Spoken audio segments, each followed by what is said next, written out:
राधे राधे मेरे प्यारे भाइयों बहनों माताओं व बंधुओं, संस्कार की बातें चैनल में आपका स्वागत है। बंधुओं, आज मैं आपको सुनाने जा रही हूँ कार्तिक मास की एक पौराणिक कथा। बंधुओं, जिसे कार्तिक मास में रोजाना सुनने मात्र से भगवान श्री कृष्ण और राधा रानी की विशेष कृपा बरसने लगती है। बंधुओं, उन्हें कभी भी जीवन में धन धान्य की कमी नहीं रहती, जो कार्तिक मास में रोजाना इस कथा को सुनते हैं।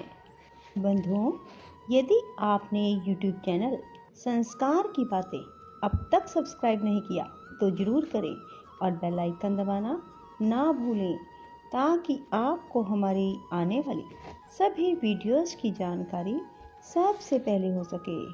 बोलो कृष्ण भगवान की जय, राधा रानी की जय, तुलसी माता की जय। कार्तिक का महीना था। श्री कृष्ण राधा जी यमुना पर स्नान करने जाते थे। एक दिन राधा जी ने कहा, हे श्याम सुंदर, मुझे कोई सहारा चाहिए जो घर में मेरे कामों में मेरा हाथ बटा सके। मैं यमुना पर जाकर थक जाती हूँ। भगवान श्री कृष्ण बोले, राधे, घर में यदि कोई दूसरा होगा तो तुम्हें दुख होगा। तो राधा जी कहती हैं, सुख भी होता है और दुख भी। आप मुझे किसी दूसरे का सहारा ला कर दो। भगवान बोले, राधे, मैं तेरी इच्छा जरूर पूरी करूँगा। तो भगवान एक दिन घूमने गए तो रास्ते में तुलसा जी मिल गई। भगवान ने पूछा, तुम इधर अकेली क्यों घूम रही हो? तुलसा जी बोली कि मैं आपसे शादी करना चाहती हूँ। भगवान ने कहा, ठीक है, हम शादी कर लेते हैं। वहीं उन दोनों ने शादी कर ली। जब वह भगवान के साथ जाने लगी तो वह बोले, ऐसे तो राधा तुम्हें अपने घर में नहीं आने देगी। वह बोली, फिर मैं कैसे आऊंगी? भगवान बोले, सुबह दही बेचने के बहाने आना, फिर मैं बात बना लूंगा।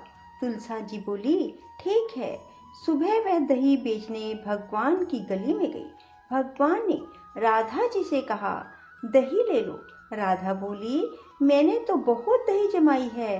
भगवान बोले, देखो तो सही, कहीं दही जमा ही ना हो। तब राधा जी बोली, देखती हूँ। देखा तो दही नहीं जमी थी।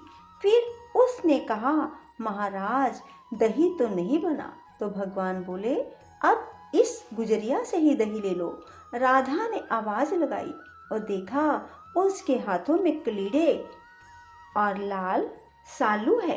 तो राधा जी ने पूछा, तुम्हारी शादी कब हुई? उसने कहा, कल ही हुई है। तो भगवान ने कहा, राधे, इसे शगुन डाल दो, जो हमारे घर आए वह खाली कभी ना जाए। राधे ने शगुन डाल दिया। फिर उसने पूछा, अगर हम आपको अपने घर पर रख लें तो रह जाओगी? तुलसा जी बोली, हाँ, मैं रह जाऊंगी। अब वह घर का काम करती और राधा भगवान जी के साथ यमुना नहाने जाती। एक दिन राधे ने कहा, हम यज्ञ करेंगे। तो उसने सभी संतों और देवताओं को न्योता दिया। उस दिन राधा जी की आंख ना खुली।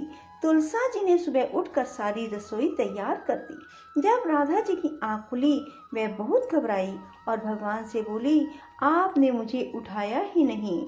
भगवान कहने लगे, राधे, तुलसा तेरा सब काम कर देगी। राधे ने कहा, बहन तुलसा, जो भी तू मांगेगी मैं तुझे दूंगी। तो तुलसा जी ने रसोई का दरवाजा खोला तो सब कुछ तैयार पड़ा था। राधा बहुत खुश हुई। उन्होंने सबको भोजन करवाया। फिर तुलसा जी से राधा बोली, आओ हम भी खाएं। तुलसा ने कहा, मैं पहले आपसे वर मांगूंगी, फिर खाऊंगी। राधा ने कहा, ठीक है, मांगो। तो उसने कहा, सारा महीना भगवान के साथ आपने स्नान किया है, अब 5 एकादशी यमुना पर भगवान के साथ मैं जाऊंगी।